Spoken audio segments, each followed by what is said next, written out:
husband and wife Joshua Boyle and Caitlin Coleman were held hostage in Afghanistan for 5 years. Still from video released by the captors, the Taliban-affiliated Haqqani network.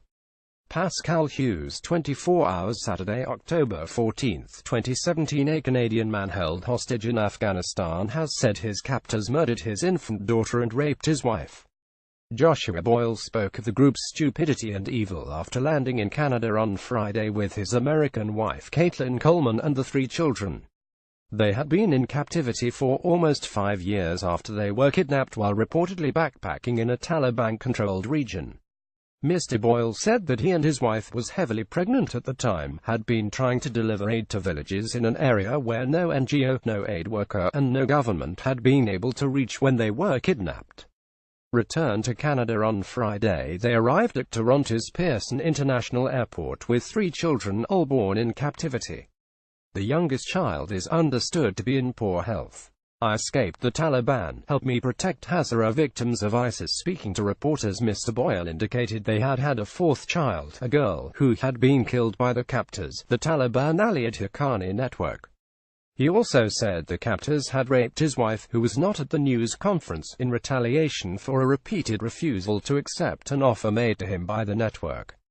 Joshua Boyle speaks at a press conference in Toronto. He said the stupidity and the evil of the Haqqani network in the kidnapping of a pilgrim was eclipsed only by the stupidity and evil of authorizing the murder of my infant daughter, and the stupidity and evil of the subsequent rape of my wife, not as a lone action, but by one guard, but assisted by the captain of the guard and supervised by the commandant.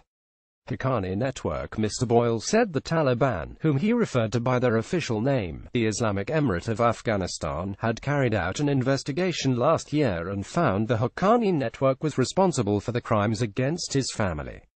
He asked the Taliban to provide my family with the justice we are owed. God willing, this litany of stupidity will be the epitaph of the Haqqani network, he said. The family were rescued by the Pakistani army this week after a U.S. tip-off during an operation near the Afghan border. The United States has long accused Pakistan of failing to fight the Taliban-allied Haqqani network.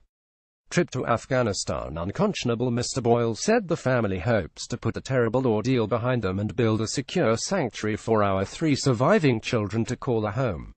Both sets of parents have previously questioned why the couple were in Afghanistan in the first place. "What I can say is taking your pregnant wife to a very dangerous place is, to me and the kind of person I am, is unconscionable," Jim Coleman told ABC News on Wednesday.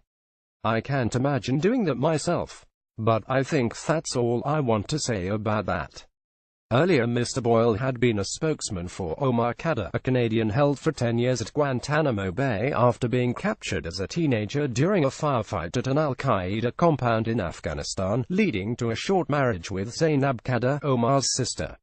Jim Boyle's parents speak to the Toronto Star after they hear of his release.